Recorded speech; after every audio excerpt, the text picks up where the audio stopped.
Hello दोस्तों, my name is Vimal Kumar Pandey. और हमने इसके वीडियो पहले हम लोग आप लोग को बताया कि थर्मल एनर्जी जो हमारा थर्मल पावर प्लांट है वो कैसे वर्क करता है, किस साइकिल पर वर्क करता है, उसके बारे में हमने जाना। अब हम थर्मल पावर प्लांट जानेंगे बिजली कैसे बनती है। तो देखो, मान लीजिए हम लोग कहीं थर्मल पावर प्लांट में काम कर रहे हैं। मान लो मैं रानी थर्मल पावर प्लांट में काम कर रहा हूँ जिसकी कैपेसिटी 4620 मेगावाट है। आप मान लीजिए ऊंचाहार थर्मल पावर प्लांट काम कर रहे हैं जिसकी कैपेसिटी 1560 मेगावाट। तो मान लीजिए थर्मल पावर प्लांट में अब भाई मेन तो फ्यूल होता है, कोयला आता है। पहले कोयला लाया जाए, कहाँ से लाएंगे? मान लो हम झारखंड से लाएंगे, झारखंड से लाए, बिहार से लाए, ऑस्ट्रेलिया से लाए, मतलब वहां से कोयला लाए। कहाँ से? ट्रेन से लाए या तो पानी वाले जहाज से लाए, विदेश से मंगाए। फिर हमारे प्लांट में आया तो हम लोग क्या किए? कोयला को तोड़े, क्रशर से तोड़े। जब टूट गया तो वहां से कैसे लाएंगे? बेल्ट कन्वेयर, कन्वेयर होता है। कन्वेयर कन्वेयर 3 प्रकार का होता है, बेल्ट, बकेट, स्क्रू कन्वेयर। तो बेल्ट बेल्ट में क्या होता है? देखो बेल्ट में क्या होता है, ऐसे ये बेल्ट है, रोलर है। तो हमारा जो बेल्ट है रोलर पर ऐसे चलता रहता है।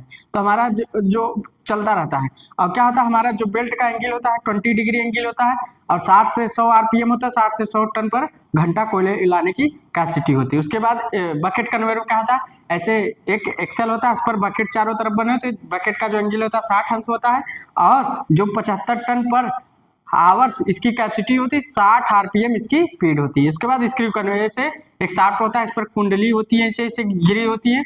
तो यहाँ से कोयला इन, यहाँ से कोयला आउट। तो ये कुंडली को घुमाया जाता है, मोटर से चलता रहता है शाफ्ट। तो क्या है, इसकी जो कुंडली का एंगल है 35 है, मगर इसकी स्पीड 100 आरपीएम है और कैपेसिटी 100 टन पर घंटा है। तो हम आजकल थर्मल पावर प्लांट में बेल्ट कन्वेयर का यूज ज्यादा कर रहे हैं। तो बेल्ट कन्वेयर का यूज हो रहा है। तो अब बेल्ट कन्वेयर से कोयला आया कहाँ? आया बंकर में, बंकर से फीडर में, फीडर से मिल में। मगर अब हमको प्लांट चलाना है थर्मल पावर को, तो हम सीधा कोयला नहीं को डायरेक्ट सीधा दे देते, कोयला नहीं देते। तो हम लोग क्या करते हैं, पहले मिल को चालू करते हैं। मिल को चालू करते हैं तो अब लगा है पीए फैन। पीए फैन क्या करता है, यहाँ से एयर लेता है, ठंडी एयर। तो यहाँ एक कोल्ड एयर दे दिया। उसके बाद यहाँ से जब इसका जो यहाँ टेम्परेचर 45 डिग्री, अब यहाँ की जो एयर है एपीएस में चली गई, एपीएस से गर्म होकर कहाँ है? मिल में।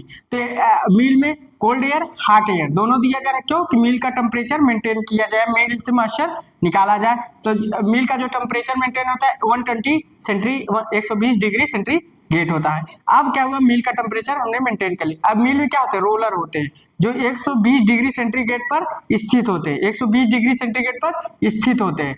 तो जो इतने मोटे मोटे हो तो उसको क्या होता है, घूमता है तो पिसता है कोयला।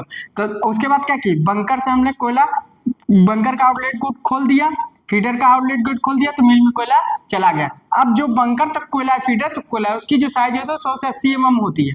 उसके बाद जो मिल से पिसता है मिल में कोयला जो हो जाता है 200 मेस का कोयला हो जाता है। तो 200 मेस का कोयला जो हो जाता है वो कहा जाता है विंड बॉक्स में। तो विंड बॉक्स में चला गया। तो पहला कंडीशन हमारा फिल हो गया। किसी भी चीज को जलाने के लिए 3 चीजों की आवश्यकता है, एक हमारा एयर, फ्यूल और जिससे हम जला रहे हैं। तो हमने फ्यूल भेज दिया विंड बॉक्स। अब हमको एयर भेजना है, तो गर्म एयर भेजना है। तो यहाँ एफडी फैन लिखा है, इसको फोर ड्राफ्ट फैन बोलते हैं। ये क्या किए, बाहर की एयर खींचा, बाहर की एयर खींच के कहाँ भेजा? ये विंड बॉक्स में गर्म होकर अब 320 डिग्री सेंटीग्रेड हो। अब हमें एक चीज और लेना है, इग्नाइटर, जिसे हम जला रहे हैं, इग्नाइट कर दिया।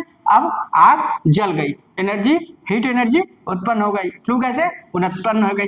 तब बॉयलर का जो बॉयलर खोल होता है उसका टेम्परेचर 1300 डिग्री सेंटीग्रेड होता है। उस समय 1300 से 1500 डिग्री सेंटीग्रेड होता है। उसके बाद अब देखो अगला स्टेप क्या होता है। पहले कंडेंसर है, क्या है? कंडेंसर है। कंडेंसर में मान लो लिक्विड है, तो यहाँ से एनर्जी आई, कंडेंस हो गई, ठीक, कंडेंस हुई। तो कंडेंसर में क्या होता है, जो हमारी एनर्जी होती है लिक्विड फॉर्म बदल जाती है। कंडेंसर से हार्ट वेल में आया, हार्ट वेल से कहा सीपी, सीपी को बोलते हैं कंडेंस्ड स्ट्रैक पंप, कंडेंस्ड स्ट्रैक पंप। फिर उसके बाद कंडेंस के बाद कहा जीएससी, ग्लैंड स्टीम कंडीशनिंग। तो इसके बाद कंडीशनिंग जो इसको जीएससी को एनर्जी कहाँ से मिले, लो प्रेशर टरबाइन से। मिल गई। फिर अब ये क्या है, बॉयलर ट्यूब, ये सब वाटर ट्यूब है, ये सब क्या है, वाटर ट्यूब है। बॉयलर हमारा दो प्रकार का होता है, एक वाटर ट्यूब, एक फायर ट्यूब। ट्यूब के अंदर क्या है, बॉयलर वाटर ट्यूब में क्या होता है, ट्यूब के अंदर वाटर भरी, चारों तरफ गैसेज होती है। फायर ट्यूब में क्या होता है, अंदर गैस, चारों तरफ बाहर वाटर। तो हमारा ये वाटर ट्यूब है, सब वाटर ट्यूब। वाटर ट्यूब में क्या होता है, वाटर होता है, इसलिए वाटर ट्यूब होता है। अब यहाँ ड्रेन कूलर से होते हैं लो प्रेशर हीटर, पंप खींचा लो प्रेशर हीटर, अब यहाँ हीटअप कर रहा है। यहाँ 3 लो प्रेशर हीटर होते हैं थर्मल प्लांट पे, 1 2 3। तो अब इसको एनर्जी कहाँ मिल रही, लो प्रेशर हीटर से, लो प्रेशर टरबाइन से। इसको एनर्जी कहाँ मिली, लो प्रेशर टरबाइन से। देखो ये एनर्जी मिल गई। अब ये हीटअप कर दिया। फिर यहाँ से कहाँ गए, डीरेटर में। डीरेटर क्या होता है, अमोनियम हाइड्रोजन को, इसमें अमोनियम हाइड्रोजन होती है जो डिजॉल्व ऑक्सीजन को जो वाटर ट्यूबों में होता है उसे अलग करता है, इसलिए अमोनियम हाइड्रोजन में आता है। उसके बाद बीएफपी में आता है, बॉयलर फीड पंप में आता है। बीएफपी से कहाँ गया, ये एचपीएच मतलब high pressure heater. High pressure heater में गर्म हो रहा है, किसके द्वारा, एचपी हाई प्रेशर टरबाइन से एनर्जी मिल रहा है। फिर ईआरएस से इकोनोमाइजर, इकोनोमाइजर में आ रहा है, इकोनोमाइजर फीड वाटर को गर्म करे, किसके द्वारा, फ्लू गैसेस के द्वारा। ये फ्लू गैसेस के द्वारा वो गर्म कर रहा है। अब गर्म करेगा तो फिर कहाँ जा रहा है, ये बॉयलर ड्रम में, बॉयलर ड्रम में गया। तब टेम्परेचर कितना हुआ, 320 डिग्री सेंटीग्रेड हो गया। फिर कहाँ आया, बॉयलर ड्रम से कहाँ आया, फिर डाउन कमर, डाउन कमर से कहाँ आया, water bring heater, water bring heater से कहाँ गया, बॉयलर ड्रम। फिर बॉयलर ड्रम से कहाँ गया, latent super heater, pendant super heater, final super heater. फिर स्ट्रेनर, स्ट्रेनर से HPCV1 HPCV2, फिर मेन स्टीम लाइन। तो मेन स्टीम लाइन हमारी बन गई। मेन स्टीम लाइन से हाई प्रेशर टरबाइन से मेन स्टीम लाइन का इस समय जो टेम्परेचर होता है 540 डिग्री होता है। उसके बाद काम किया, जब काम किया तो वहां उसके बाद क्या हुआ, इसका एक्सपेंशन हुआ तो कुछ एनर्जी घटी, तो यहाँ CRH बन गया, कोल्ड हीटर। तो जो टेम्परेचर हो 340 डिग्री होगा, 340 डिग्री से फिर क्या हुआ, रीहीट हुआ, रीहीट से कहा गया IPT टरबाइन में, इसको बोलते हैं इंटर प्रेशर टरबाइन। फिर इंटर प्रेशर टरबाइन से कहा गया लो प्रेशर टरबाइन में, IPT टरबाइन से low pressure turbine. Low pressure turbine में प्योर स्टीम आती है। उसके बाद क्या है, यहाँ टरबाइन क्या, जो थर्मल एनर्जी है, उष्मा एनर्जी है, उसको मैकेनिकल एनर्जी कन्वर्ट कर दी। फिर जनरेटर हमारा मैकेनिकल को इलेक्ट्रिकल एनर्जी कन्वर्ट कर दे, तो हमारे AC पावर प्रोड्यूस हो जाती है, तो प्रोसेस है। और उसके बाद ये थोड़ा आप लोग इसको उतार लीजिए तभी बताते हैं। तो देखो, तो यहाँ हम लोग बिजली पैदा कर लिए, बिजली पैदा बन गई। अब हमारे थर्मल पावर में कुछ स्टेप है या कुछ इक्विपमेंट है जिसको जानना बहुत जरूरी। जैसे हमारा ड्राफ्ट क्या होता है, हमारे बॉयलर में फ्यूल के कंबशन के लिए एयर प्रोड्यूस देता है, एयर प्रदान करता है। दूसरा जो बॉयलर में फ्लू गैसेस उसको खींचता है। तो यहाँ FD हमारा देखो एयर दे रहा है, एक आपका ड्राफ्ट है, दूसरा ID बॉयलर में जो फ्लू गैसेस को खींच रहा है। तो देखो क्या है, ड्राफ्ट हमारे दो प्रकार के होते हैं, एक नेचुरल ड्राफ्ट होता है, आर्टिफिशियल ड्राफ्ट होता है। आर्टिफिशियल, नेचुरल में क्या आता है आपका स्टैक आता है, आर्टिफिशियल में आपका मैकेनिकल थर्मल आता है। ठीक, मैकेनिकल थर्मल, ठीक, मैकेनिकल में दो IDFD और IDFD को मिलाकर बॉयलर ड्राफ्ट। तो यहाँ ड्राफ्ट क्या है, आप लोग इसको उतारना चाहे उतार लीजिए।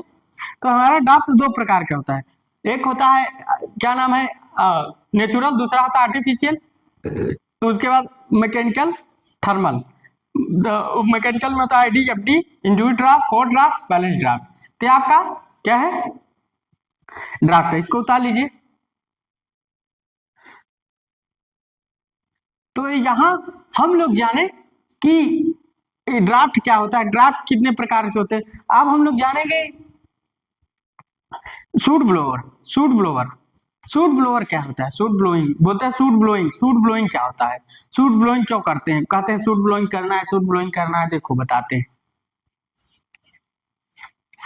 अब देखो हम लोग बताते हैं सूट ब्लोइंग करते क्यों है।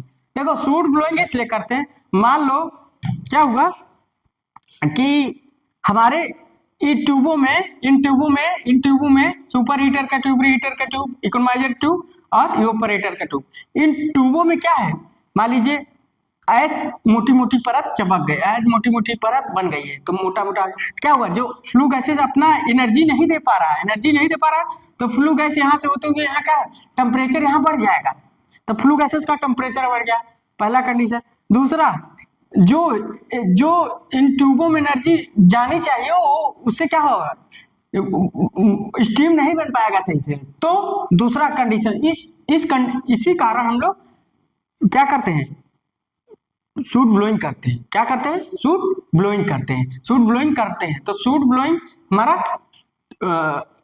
यहाँ तीन प्रकार का सूट ब्लोइंग हम यूज करते हैं। एक आरएसबी, दूसरा पहला होता है आरएसबी, दूसरा होता है सूट ब्लोइंग, ठीक, सूट ब्लोइंग।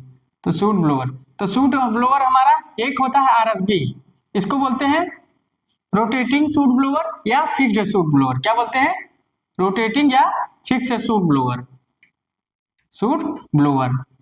इसका यूज हम कहाँ करते हैं, इसका हम यूज वहां करते हैं जहां लो टेम्परेचर पर, जैसे हम लोग एपीएस में, इकोनोमाइजर में, तो हम लोग आरएसबी का प्रयोग करते हैं। दूसरा सूट ब्लोअर आता है कितना, ये पहला नंबर है।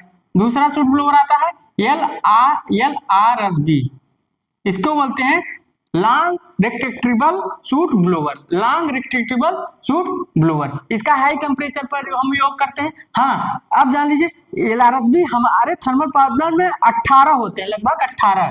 कितने होते हैं, 18। अब देखो 18 कितने मीटर पे लगे होते हैं पूछता है, मैं आपको बताता हूँ ये कितने मीटर पे होते हैं। थोड़ा हम ले इसको मारकर, तो हमारा 18 एलआरएसबी होते हैं। मान लीजिए 48 मीटर पे, हमारा 48 मीटर पे हमारा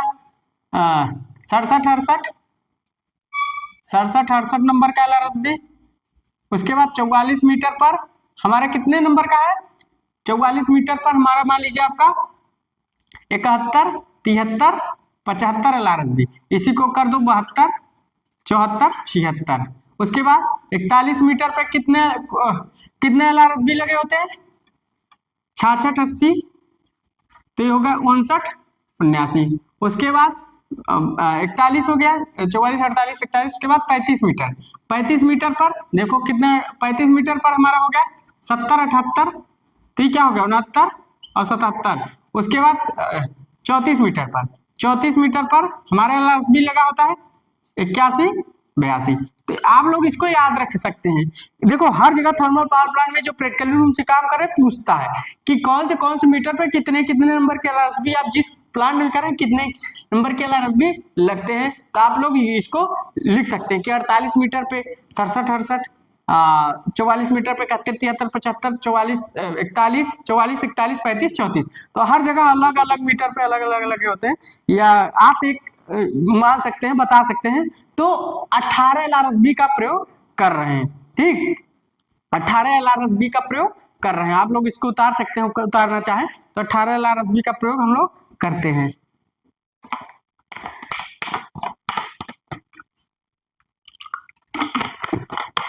अब आगे चलते हैं, देखते हैं, ठीक, अब आगे देखते हैं। अब आता है वॉल सूट ब्लोअर। अब देखो एलआरएसबी क्या होती है, देखो अब तीनों का पहले अब जान देंगे। वॉल सूट ब्लोअर डब्ल्यूएसबी, तीसरा आता है, तीसरा number WSB, wall suit blower. ये भी हाई टेम्परेचर पर कहते हैं 56 होता है, टोटल इसकी संख्या कितनी होती है, 56 होता है। डब्ल्यूएसबी इसको बोलते हैं, ठीक, 56 होता है। देखो ये 35, 34, 28 और 15 मीटर पे लगे होते हैं, सब मीटर में। तो देखो 1 से 14, 15 से 28, 29 से 42 और 43 से 56। तो 56, एक कुल मिलाकर 56 वॉल सूट ब्लोअर है हमारे थर्मल पावर प्लांट में, कुल मिलाकर 56 वॉल सूट ब्लोअर है। तो अब हम लोग जाने कि कितने कौन से सूट ब्लोअर प्रयोग किए जा रहे हैं, एलआरएसबी, आरएसबी और डब्ल्यूएसबी, ठीक। तो हम लोग जाने इतने नंबर पे इतने सूट ब्लोअर लगे होते, इतने नंबर पर, ठीक।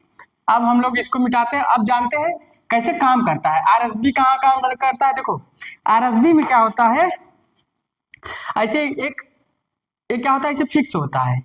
अब फिक्स होता है, ये क्या होता है, अपने स्थान पर घूमता है और इसको यहाँ से नीचे से स्टीम जाती है, ड्राई स्टीम की लाइन यहाँ से जुड़ी होती है, तो यहाँ से अपने घूमता है। तो जब घूमेगा तो ये यहाँ आगे नोजल लगी होती है, मान लीजिए ये आपकी नोजल, एक तरफ से समझिए।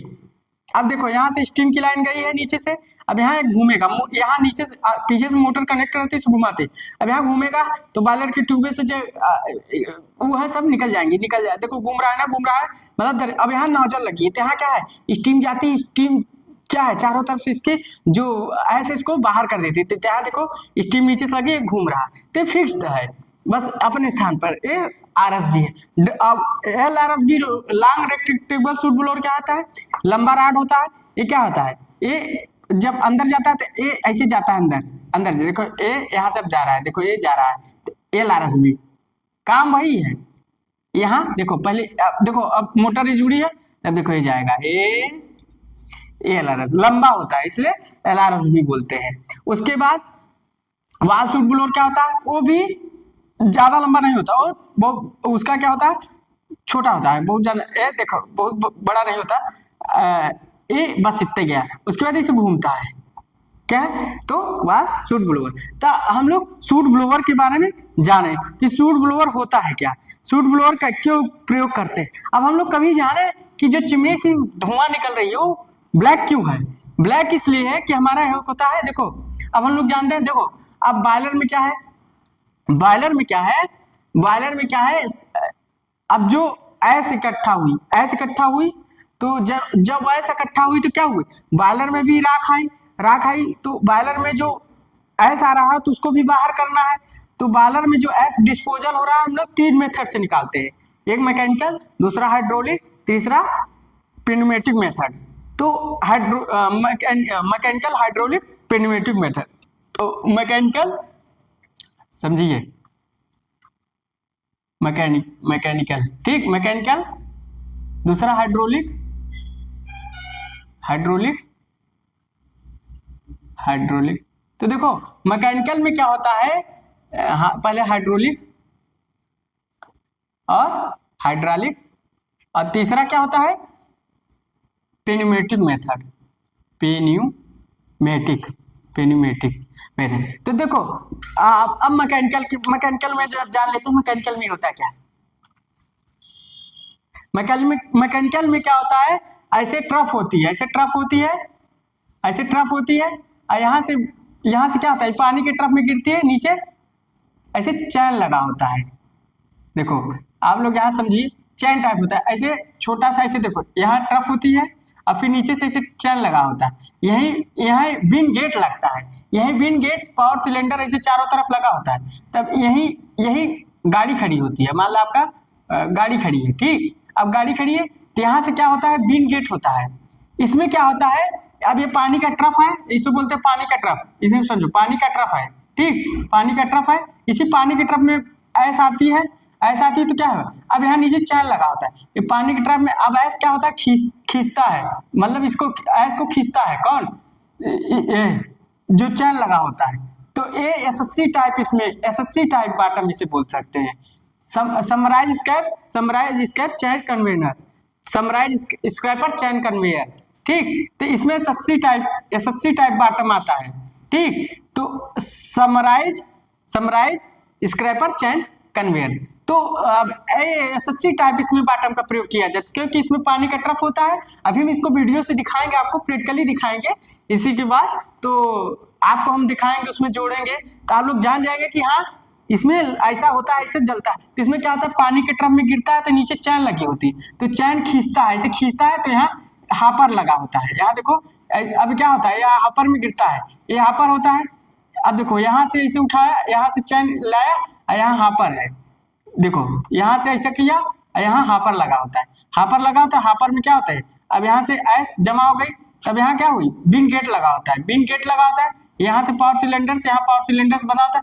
अब जब यहाँ से ऑन ऑफ बटन होता है, जब ऑन करते हैं ना तो ये सिलेंडर खुल जाता है, तो यहाँ गाड़ी रहती है, तो गाड़ी अब देखो गाड़ी में लोड हो जाती है, तो गाड़ी में लोड हो जाती है, मतलब पानी के ट्रफ में गिरा, फिर चैन से कहाँ गया, हापर में गया, हापर से क्या हुआ, सिलेंडर, इससे क्या हुआ, यहाँ पावर सिलेंडर से ये ऐसे गेट खुला, फिर इसमें ऐस गिरा, फिर गाड़ी लेकर चली गई, तो इसमें SSC टाइप बॉटम आते हैं, समराइज स्क्रैपर चैन कन्वेयर, तो मैकेनिकल मेथड है। हाइड्रोलिक मेथड में क्या होता है, हाइड्रोलिक मेथड में क्या होता है, एक ऐसे ट्रफ होता है, बॉयलर से सीधा यहाँ पानी के पाइप में गिरता है और सीधा कहाँ चला जाता है, पिट पर चला जाता है, तो वहां से सीरीज के द्वारा बाहर कर देते, तो हाइड्रोलिक मेथड। तो हाइड्रोलिक में तो होता है स्लो होता है, फास्ट होता है। न्यूमेटिक मेथड में क्या होता है, नीचे बॉयलर से आता है, क्रशर में आता है, क्रशर से एयर के द्वारा वहां राग पृथक्कारक में भेजते हैं, फिर वहां से अलग होकर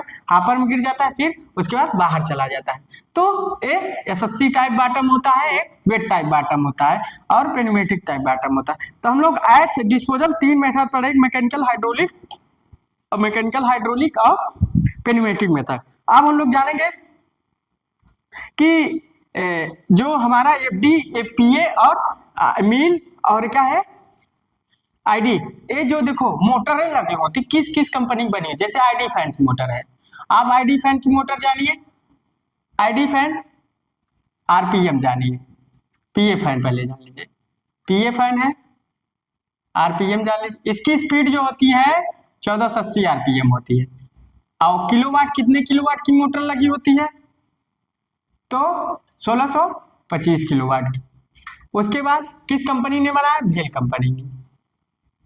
दूसरे बात एफडी फैन, एफडी फैन की जो मोटरें लगी होती हैं जानते हैं, एफडी फैन की जो मोटरें लगी होती है इसकी स्पीड कितनी होती है, 1480 आरपीएम ही होती है, और किलोवाट कितने, 625 किलोवाट की होती है। और उसके बाद भेल ही कंपनी बना रही है, भेल बना रही है, ठीक, भेल बना रही है, भेल बना रही है। उसके बाद आती है आईडी फैन, आईडी फैन इसकी स्पीड कितनी होती है, 540 आरपीएम होती है, ठीक, और कितने किलोवाट की मोटर लगी होती है, ये आपकी जो मोटर लगी होती है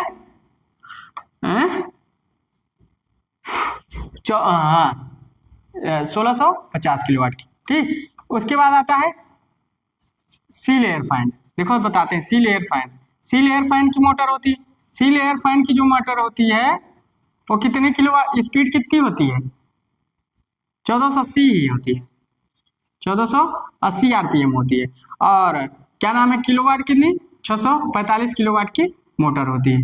तो देखो अब देखो ये आप लोग उतारना चाहे तो उतार सकते हैं। अब एक चीज देखा जाए, इसकी स्पीड क्यों कम है आईडी फैन, क्योंकि इसका जो इम्पेलर का डाया बहुत बड़ा होता है, इसलिए इसकी स्पीड कम होती है। इनका डाया बहुत छोटा होता है इम्पेलर का, इसलिए इसकी स्पीड ज्यादा होती है।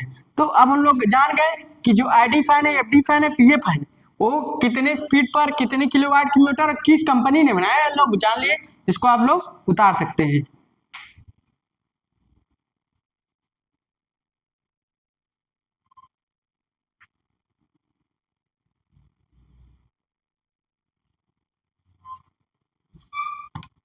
इसको आप लोग उतार लीजिए।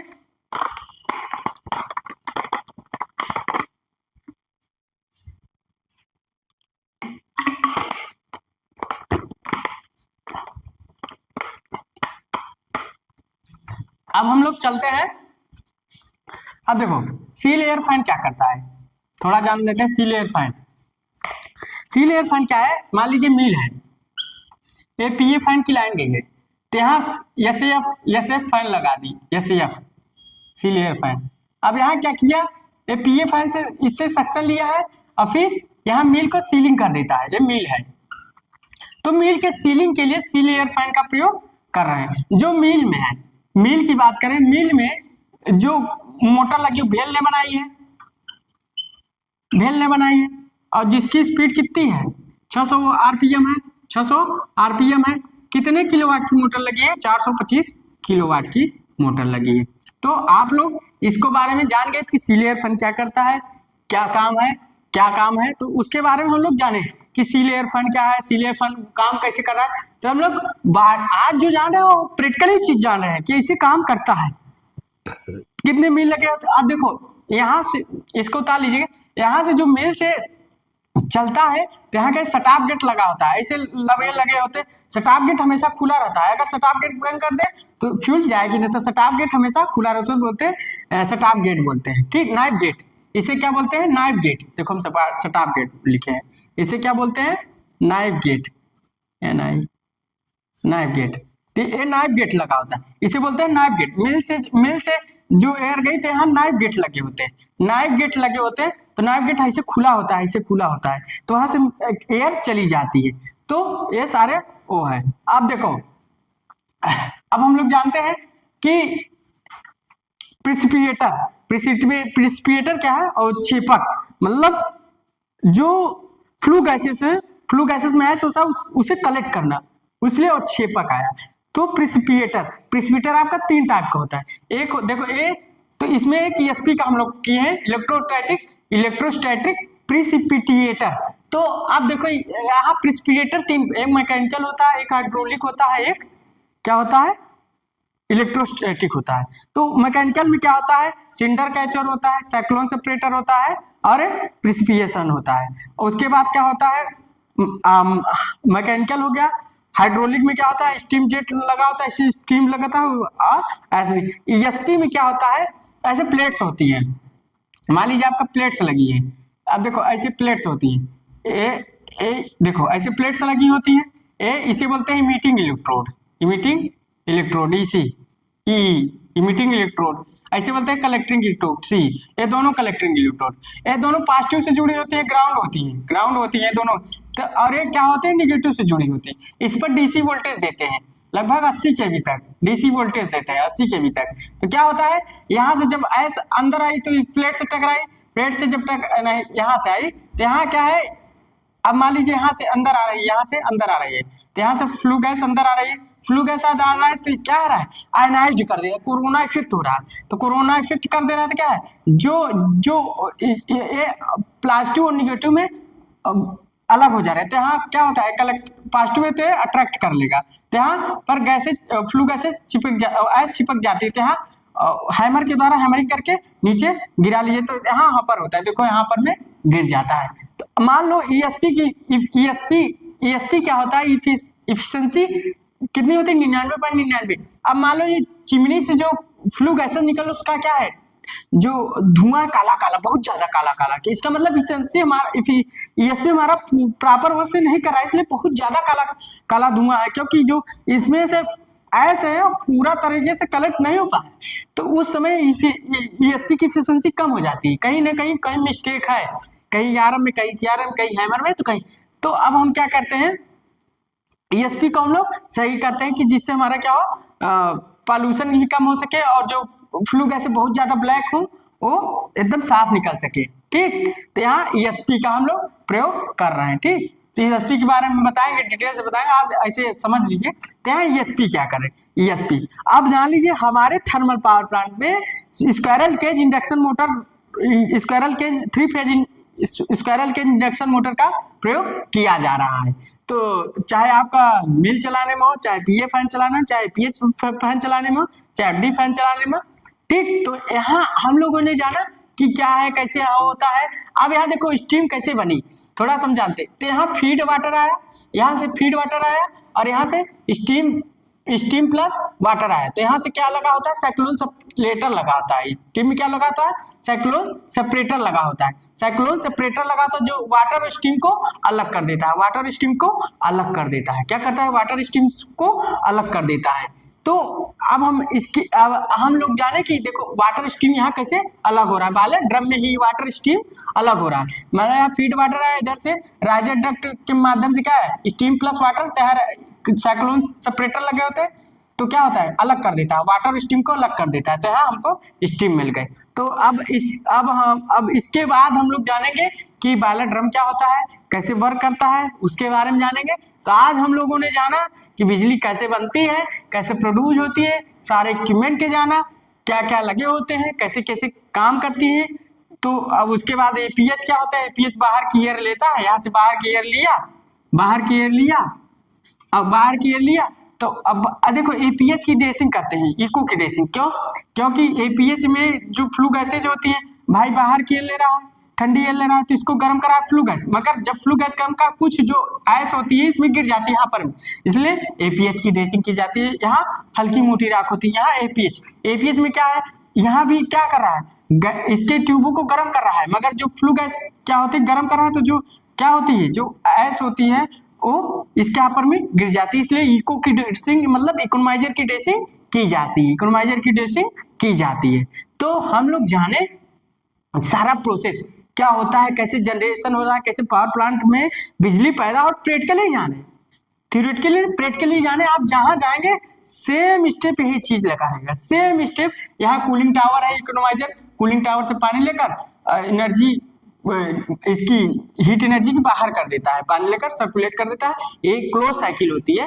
तो यहाँ स्टीम को या हॉट एनर्जी को ठंडा किया जा रहा है, ठीक, लिक्विड में चेंज किया जा रहा है।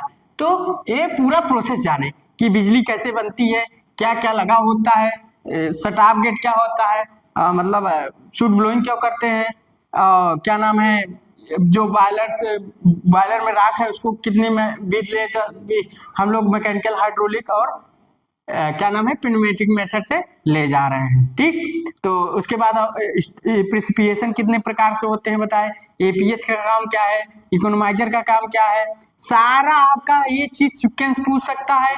इसमें से बहुत क्वेश्चन बन सकते हैं, बहुत क्वेश्चन, जितने हमने आपको बताया, कितने टरबाइन लगे होते हैं, जनरेटर का काम होता है, एचपी टरबाइन, मतलब जितने लगे हैं। आपका कंडेंसर का काम होता है, कंडेंसर हार्ट जो एनर्जी है उसे लिक्विड फॉर्म में चेंज कर देता है, तो कंडेंसर का में यही काम होता है। तो अगर आप लोगों को मेरी वीडियो पसंद आई हो तो आप लोग एक बार लाइक एंड सब्सक्राइब कर दीजिए और बेल आइकन को दबा दीजिएगा। थैंक्स।